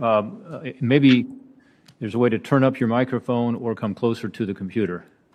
All right, I'll just get closer to the computer. How's this? Is this better? That's much better. Okay, how's that? All right, first off, thank you, Mr. Chairman. I want to thank Mr. Mayorkas for his past service and his willingness to serve. And I'm sure your family is very proud of what you've accomplished. One thing, we had a good call the other day, and one thing we talked about was border security. And I think your belief was that that there were other things to do besides having the border wall to provide security. When you look at the caravan, and then you look at the video today of that caravan walking, and you're really just pushing through the Guatemalan police force. How would you handle something like that on the border if we didn't have a border wall? I think, Senator Scott and Mr. Chairman, I think I captured Senator Scott's question. When I served as the Deputy Secretary and I met with the Border Patrol, both at headquarters and in the field along the southern border, what I heard from the Border Patrol was that we need a diverse approach to border security. That in some instances a physical barrier would be effective, but that in other instances more boots on the ground would assist, and yet in other circumstances the use of technology, the use of air and marine assets would be most effective. And I look forward to studying the challenges at the border and developing a sophisticated approach to meet those challenges to be sure that we're harnessing innovation and technology to the best of our. So, with regard, would you construction that's going on? How the existing plans? Senator Scott, President-elect Biden has committed to stop construction of the border wall. It would be my responsibility to execute that on that.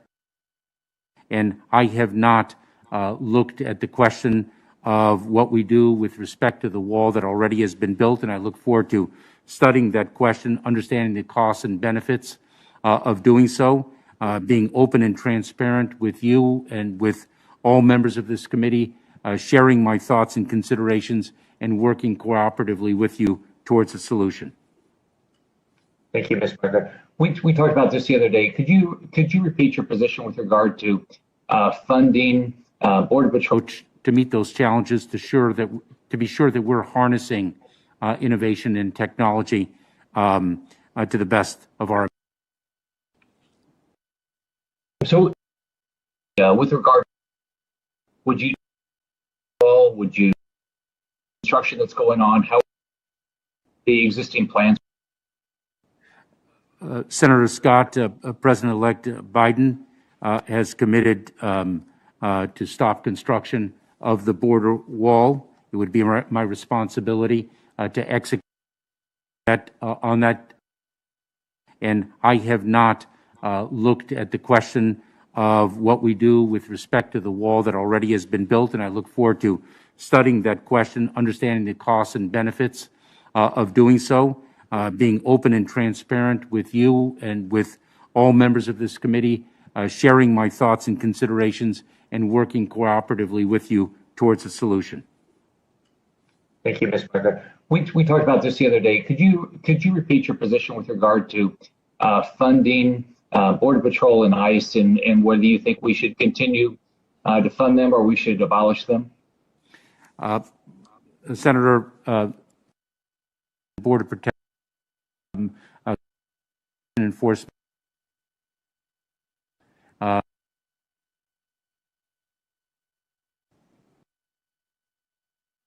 We have fires, and the federal funds have been.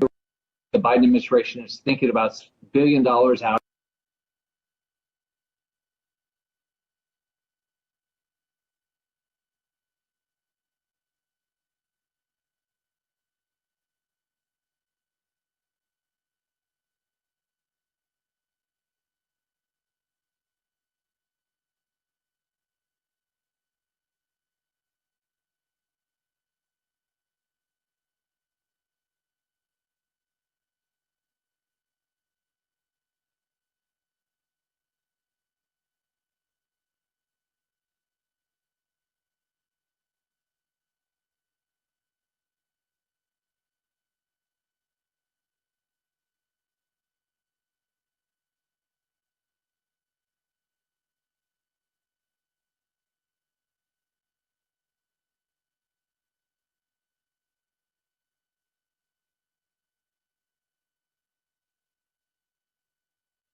threats and look forward to doing so with this committee. Thank you, Mr. Chairman. Senator Ro-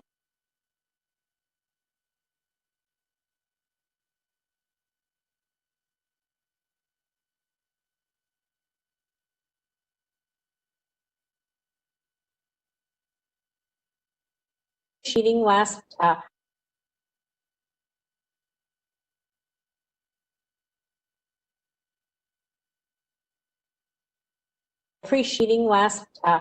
forward to hearing more about your plans to secure our homeland, treating immigrant communities with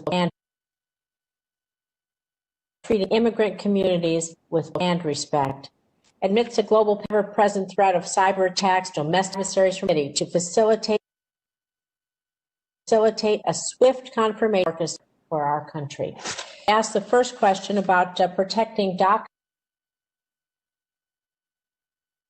And TPS programs. Well, they provided critical protections to an estimated 13,000 DACA recipients and more than 4,000 TPS Nevada, from college students, small business owners, to medical professionals and members of our armed forces. However, the Trump administration relentlessly targeted these programs, causing significant stress and uncertainty within our communities. This is all the more troubling as thousands of DACA and TPS who are frontline. Administration must strengthen these programs to protect dreamers and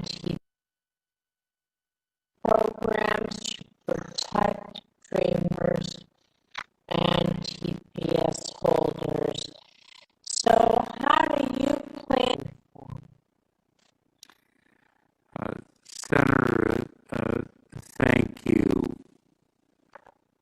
The President, Congress on day one with a permanent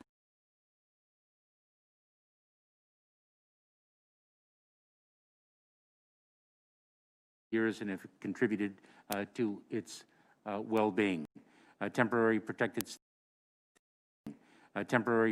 status has statutory requirements that we in the Obama-Biden administration were very proud to apply in adherence to the law and in the service of the equitable and humanitarian considerations that the law contemplated. I look forward to doing so in close partnership with you and this committee. Thank you. In the past few years, we have seen an alarming increase in domestic anti-Semitism and white supremacist extremism, from neo-Nazis chanting "Jews will not replace us" in Charlottesville to the deadliest attack against the Jewish community in modern American history at the Tree of Life Synagogue in Pittsburgh. Just this month, we saw American citizens lay siege to the U.S. Capitol, waving Confederate flags, hanging a noose on the West Front lawn, and wearing Camp Auschwitz T-shirts. Despite the fact that DHS concluded last year that racially and ethnically motivated violent extremists, specifically white supremacist extremists, will remain the most persistent and lethal threat in the homeland, the department has not adequately invested in combating domestic threats. I'd like to talk a little bit about our nonprofit security grant program.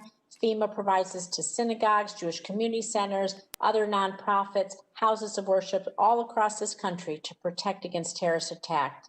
And in recent years, DHS offices we have tried to prevent domestic terrorism, but we've faced major cuts in personnel and funding.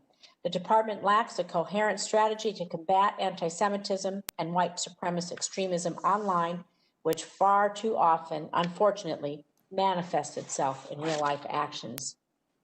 I'm co-chair of the Senate Bipartisan Task Force Combating Anti-Semitism, along with Senator Langford. But I'd like to ask you, what are your plans for addressing anti-Semitism and really tackling these online platforms that are promoting anti-Semitism? Senator,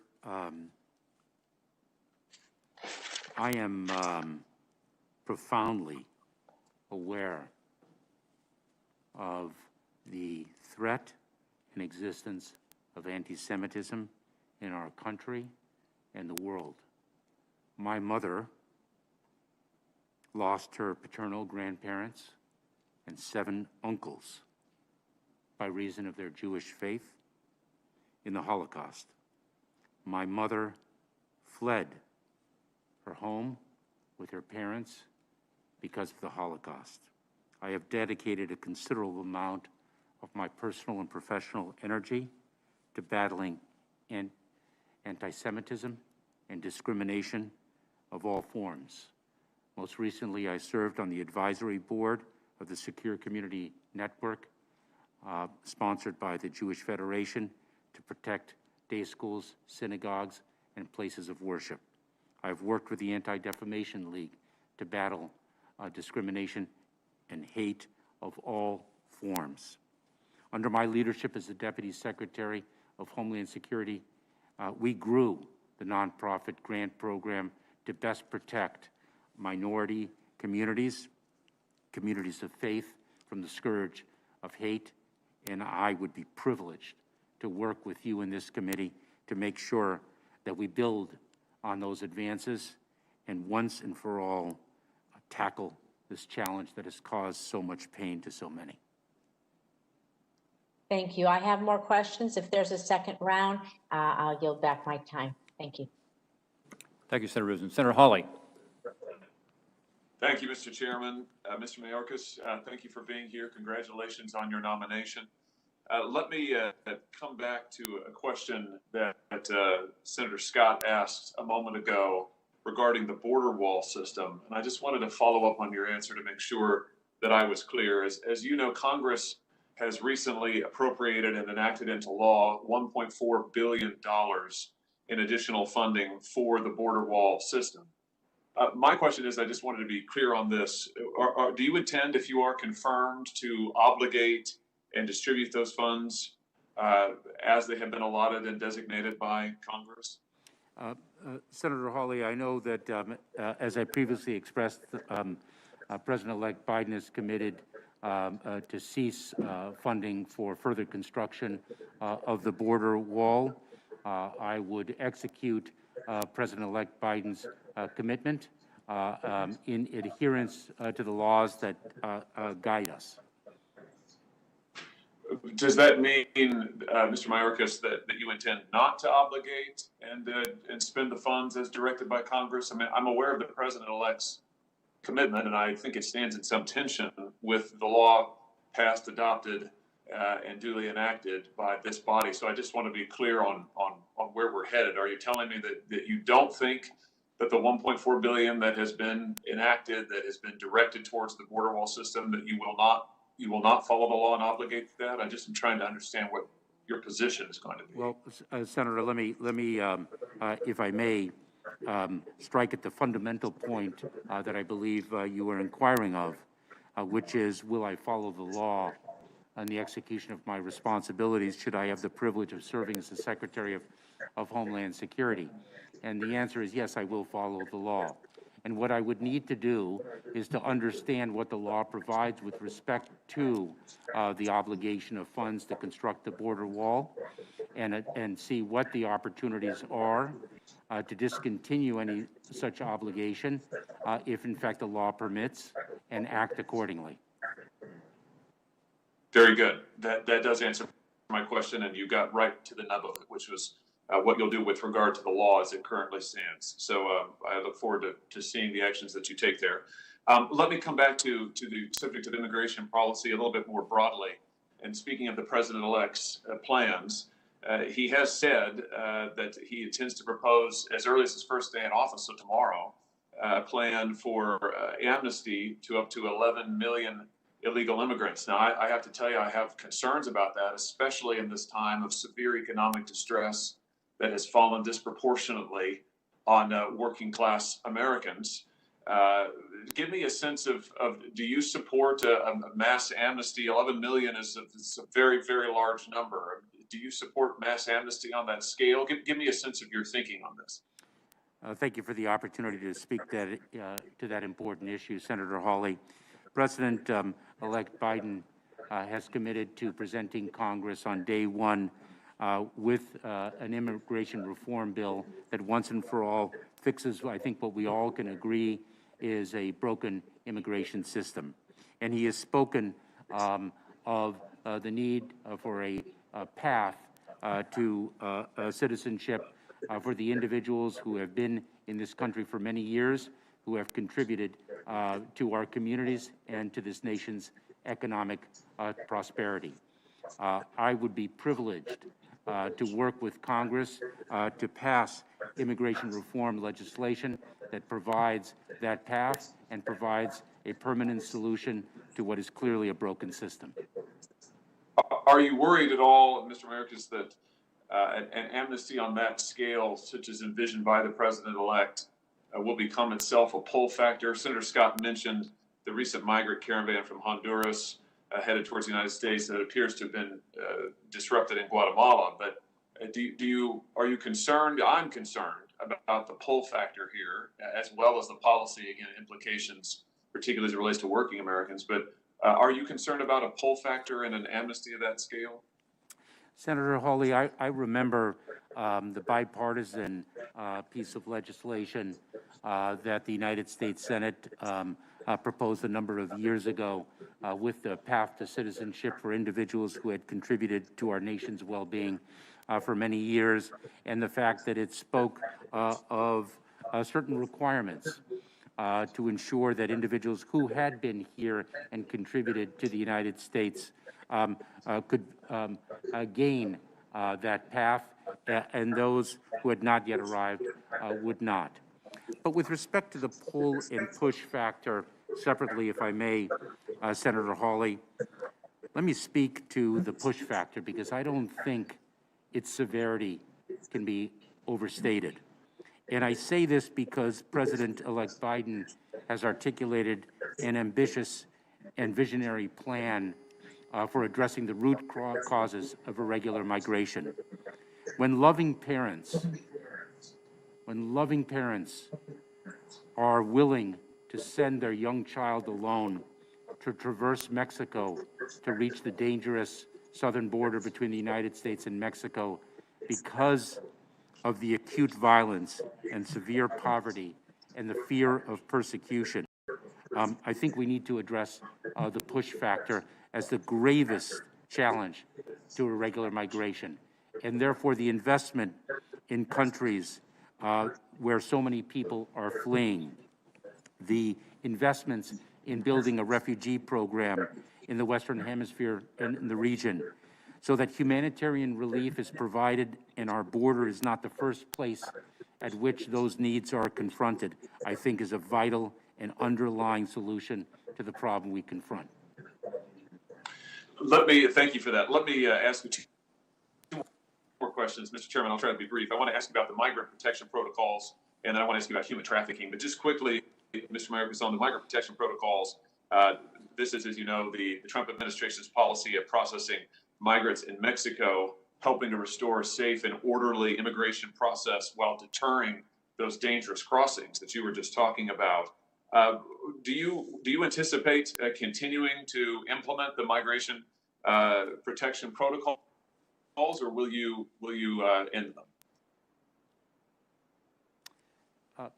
Senator Hawley, I think you were cut off midstream in your final question, but I think I understand your question, which is, would I continue with the Migration Protection Protocols, or MPP, as the acronym is known? President-elect Biden has spoken of his commitment to end the Migration Protection Protocols, and I would execute on that commitment should I have the privilege of serving as the. Last question, Mr. Chairman. Human trafficking, Mr. Mayorkas. Last October, the department launched a new integrated operations system, a center rather for countering human trafficking led by ICE. They've had considerable success, but there is a tremendous amount of work left to do. As Secretary of Confirmed, would you continue to prioritize combating human trafficking and supporting ICE and the department as a whole in its battle against this modern day form of slavery? I would, Senator. I would look forward to working with you in that regard, and I can share with you that for 12 years as a federal prosecutor, I focused considerable energy and effort on combating human trafficking and prosecuting the perpetrators of it. Thank you, Mr. Mayorkas. Thank you, Mr. Chairman. Thank you, Senator Hawley. We'll now go to a second round, and I know some members were not able to stay. Let's make this a lightning round. A lightning round. We're going to go quickly and try to get yes or no answers. First, we talked about the Inspector General report earlier. I wanted to give you a chance to respond to the second part of it, which was the report that indicated that there were employees, whistleblowers, as they were called by the IG, who stepped forward and said that they were poorly treated at USCIS. How do you explain that over 15 of these employees from different locations and employment levels provided testimony on how they were treated poorly by you? How do you respond to that? Mr. Chairman, I'm very grateful to you that you've asked that question because I know you referenced that in your opening statement, and quite candidly, if you hadn't asked this question of me, I would have requested the opportunity to address it before we adjourned this hearing. Mr. Chairman, my father taught me a very important principle, and that is that an organization chart is vertical when it comes to the division of responsibilities, but it is horizontal and perfectly flat when it comes to the stature of each and every individual in the organization. And my father taught me that, not by words, but by how he conducted himself. And I'm immensely proud of the fact that I have adhered to that lesson throughout my career as a professional and throughout my life as a human being. And Senator, Mr. Chairman, you can ask the thousands of people who have worked with me over my career about how I have conducted myself, and I'm very proud of that fact. And the fact is, that's my greatest source of pride, the dignity and respect with which I have treated others. And as the Director of U.S. Citizenship and Immigration Services, Mr. Chairman, as I mentioned before, I fix problems. And sometimes fixing problems means making improvements. And sometimes making improvements means making change. And some people aren't happy with change. But change, improvement, fixing problems is my commitment. And I take stock in the fact that just today, an article was published about me, and I read in there Mr. Homan's comment. Mr. Homan was the leader of Immigration and Customs Enforcement during this administration, and he was the head of enforcement and removal operations when I served as the Deputy Secretary. Mr. Homan and I disagreed on policy from time to time, but we had mutual respect. And what he said about me was the fact that I always listened, that I always invited differing views, and I respected the articulation of them. I made my decisions, but I was fair and understanding and open and transparent in receiving and in inviting different views, because that is an obligation to make sure that we bring the best thinking to the table on behalf of the American people. I'm deeply proud, immensely proud of my conduct as a person and as a professional. Thank you. That question wasn't necessarily appropriate for a lightning round, I guess. Well, I think we appreciate the answer. The question was, perhaps my answer wasn't.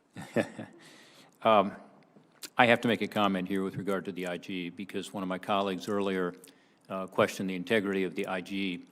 And as you know, Mr. John Roth was the IG who issued the report and substantially completed it. His predecessor was the IG that my colleague was talking about. And I just want to put that on the record, again, not to have anybody's reputation unfairly besmirched in this process.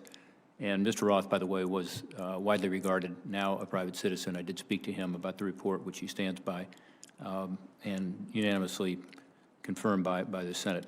So let me ask you about the particular issues on cybersecurity. You and I had a chance to go into this in some detail in our conversation. As you know, the SolarWinds massive breach concerns all of us, and frankly, is not that surprising given what we had been finding, which is that the federal government is not well prepared to deal with these kinds of breaches that are going to be increasingly a challenge for us.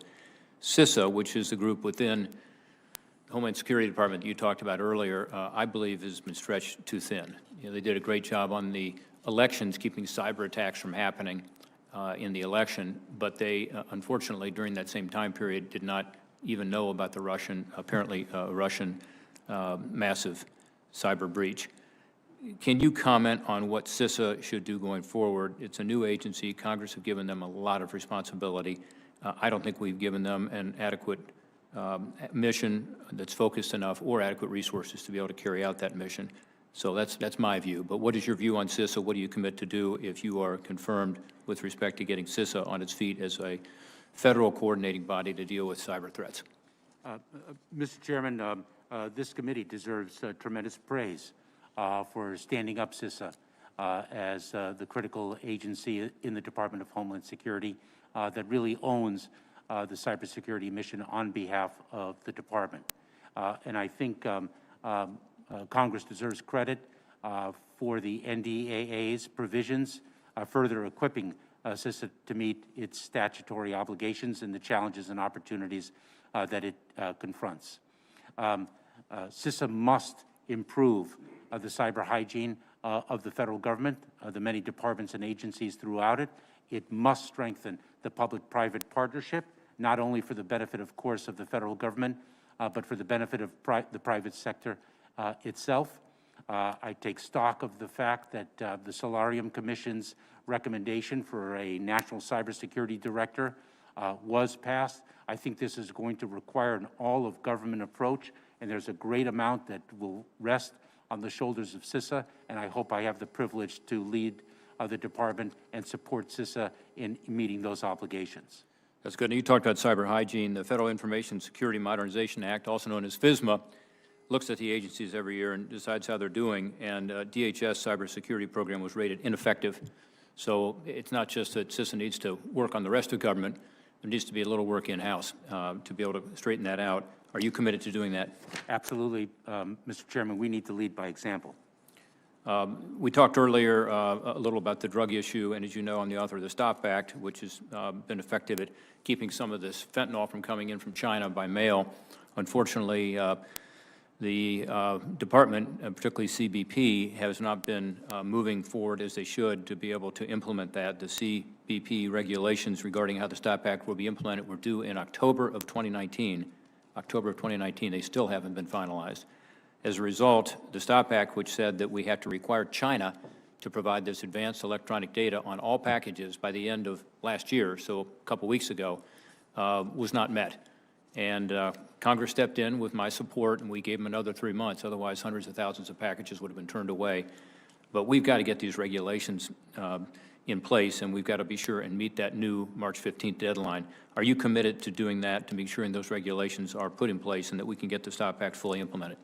I certainly am, Mr. Chairman, and when we last spoke, you notified me of this issue, and I followed up, and should I have the privilege of being confirmed, one of my priorities will be to make sure that we promulgate those regulations, because I very well understand the urgency of the threat that you have identified. We've got to keep this poison coming in our communities directly by our U.S. mail system.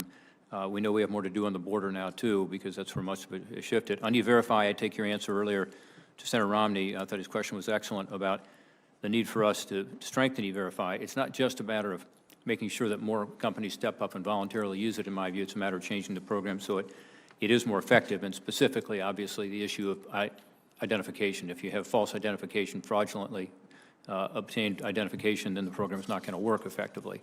Will you commit to work with us on dealing with the pull factor, which is the magnet of U.S. jobs? Senator, I look forward to working with and commit to working with this committee on all issues that come before the Department of Homeland Security. But specifically on E-Verify, are you willing to work with us on strengthening that program? Yes, I am. The trafficking center was talked about earlier. We do a lot of work in this committee on the trafficking issue. Homeland Security also has responsibilities, I said earlier. It's one of my priorities. Can you commit to looking at this issue of elevating the new center out of HSI, where it is now, to the headquarters level? Senator, I would be pleased to look at that and the capacity of the headquarters to really administer that most effectively. I would like to study that issue, and I commit to sharing my findings with you. I understand the prioritization of that mission set, and whether it belongs in headquarters or HSI is something I would like the opportunity to review, should I be privileged to do so. Given the mission, I think it's much more appropriate that it be at the headquarters level to be able to be effective, and we can talk about that. Secret Service, I have talked to you about this already. My understanding is that you think the Secret Service should stay at the Department of Homeland Security. Is that correct? Yes, it is. My concern, having known a lot of members of the Secret Service, having been a protectee, is that they continue to be overworked and undervalued. And they have enormous strain on them, including right now with regard to this inauguration tomorrow. Would you agree to prioritize, from a staffing and budgeting perspective, ensuring that the Secret Service has what they need to be able to do its mission? I would, Mr. Chairman. We look forward to working with you on that. There are a number of issues that connected today with regard to anti-Semitism and pushing back against white supremacists. One of the things that we have done in this committee since you were last in government is we have substantially expanded the nonprofit security grant program to help with regard to all kinds of faith-based organizations and nonprofits, including synagogues and Jewish community centers and so on that have been under threat in my home state of Ohio. Specifically, Senator Peters and I led an authorization bill for the program that we got signed into law just last year. We also increased the funding this year to $180 million, and Senator Gillibrand and I are working on some other improvements to the program. My question for you is, are you willing to work with us and work with our partners around the country, and this is being done, as you know, through FEMA, to ensure that we have adequate help for these faith-based communities to be able to push back against the extremist threat, number one. And number two, my longer-term concern is sustainability. Many of these organizations are getting grants. In Ohio, frankly, a number have applied and been successful. But to sustain these programs over time, whether it's cameras, we've expanded the program in the last couple of years to include security personnel as an example, or whether it's simply having the ability to fully guard against these attacks by having the facilities hardened against potential attacks. The long-term sustainability of these programs concerns me, and I wonder if you'd be willing to work with us on that as well. I would on both counts. Mr. Chairman, I'm very well aware of the Nonprofit Security Grant Program. Under my leadership and Secretary Johnson's leadership, we increased it. Very grateful to this committee for increasing it further, and I will understand its needs. Thank you, Mr. Mayorkas. Senator Peters. Thank you, Mr. Chairman. Mr. Mayorkas, thank you for your testimony here. You're answering questions, I should say, lots of questions. We've had you here for quite a period of time. You've had a full range of questions to answer. They've been very thorough, very thoughtful. And I'm just going to keep you here for a couple more that I'd like to have asked before we close out this hearing. You've talked about technology and infrastructure investments. There were a number of questions by my colleagues that were asked along those lines, and how we can secure our ports of entry. There's no question the Department of Homeland Security has one of the most difficult jobs you can imagine as I think about when it comes to border security. One, you have to keep us safe every day. We expect you to do that. At the same time, the economic activity that goes across the borders has to continue and has to happen in a very efficient manner. I represent a border state in the state of Michigan. I oftentimes have to remind some of my colleagues that there is a northern border in this country as well, of the not just the southern border. In fact, if you look at the ports of entry in Michigan from terms of the land trade that goes across it, we're two of the 5 busiest border crossings in North America are in Michigan between Canada. If Michigan were a country, we'd be the 2nd largest trading partner with Canada. And so we have demands there and needs. And so my question to you is that we have to allocate resources. You have a northern border that demands resources, southern border, you have our coastal cities as well and ports of entry there. How do you see managing that and making sure there are equitable deployment of resources to deal with the security threats all across our country, but also the needs to be able to move trade efficiently across those borders in a secure fashion. Ranking Member Peters, thank you very much. I traveled the northern border during my tenure as the Deputy Secretary. I well understand while much attention is given to our southern border, we cannot neglect the other borders. Northern border and, quite frankly, the air and maritime challenges that we as a country face. The challenges that the Department of Homeland Security confronts are many and varied. And the department needs a leader who understands them, who works incredibly hard to meet all the many and varied challenges, that knows how to prioritize mission sets, and yet knows how to dedicate attention and resources to all of the responsibilities that we as a Department of Homeland Security are obligated to fulfill on the American on behalf of the American people. I respectfully and humbly submit that I am qualified to do so, and that I would work with you and other members of this committee to make sure that all our borders are protected against the challenges that seek to do us harm, and that also the opportunities that the borders present in terms of the facilitation and promotion of lawful trade and travel are fully exploited for the benefit of the American people. I commit to you that cooperation. Well, I appreciate that, and certainly the threats that we face across all those borders happen daily, which is why this appointment to this position is absolutely critical to do it as quickly as possible. We need to have steady leadership at the Department of Homeland Security. It's involved in if you think of all of the demands that we have of government, what citizens expect from the federal government, I think it's safe to say the number one priority for everybody, and the one that I believe passionately in, is to keep us safe. Federal government needs to keep us safe. That's the Department of Homeland Security, it's the Department of Defense, and other folks who are engaged in security. But this position is critical, and hopefully we can fill this as quickly as possible given the threats that we constantly face. And I'm just going to close with one threat that I want your sense of your experience and your thoughts, and that is biodefense. We've talked about a lot of other security offenses, but certainly the pandemic has shown us the threat that we get from a biological threat that we have to address, that we have to mitigate.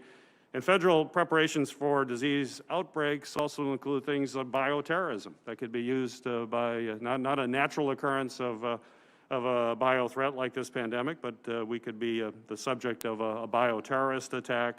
And there are other biological challenges that all fit within the department's responsibilities.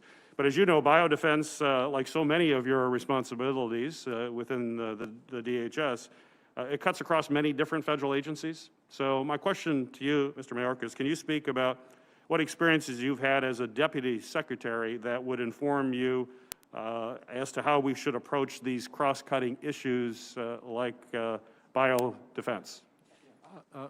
Thank you, Ranking Member Peters. Let me answer in two parts. Number one, with respect to the Department of Homeland Security, internally within the department, I had the privilege of getting to know the men and women in the department who focused on the particular threat of which you speak, and I understand their qualifications and capabilities, and it was they were extraordinary, number one. Number two, I think you correctly point out that this requires an all-of-government effort, and it speaks to one of the points I made in my opening remarks, which is that fundamentally the Department of Homeland Security is a department of partnership, and we must work with our federal partners and our state and local, tribal and territorial partners to meet the threats that we confront, and that includes the bio threat of which you speak.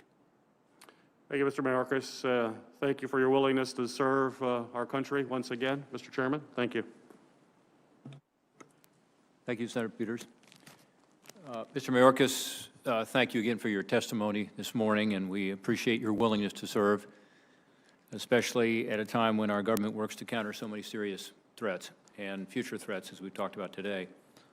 I also acknowledge that public service is a family decision and that it involves family sacrifices, so we appreciate your daughters and your wife being here today and their support of your decision to return to public service. Before we end today, a few housekeeping matters. The nominee has filed responses to biographical and financial questionnaires, answered pre-hearing questions submitted by the committee, and had his financial statements reviewed by the Office of Government Ethics.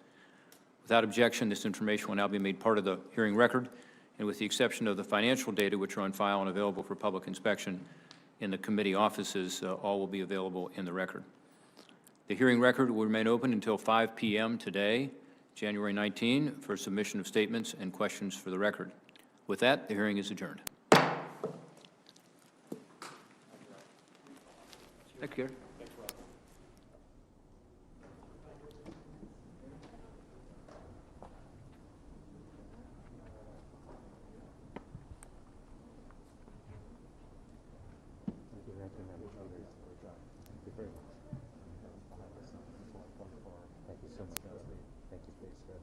Thank you for all you do. You're part of all this.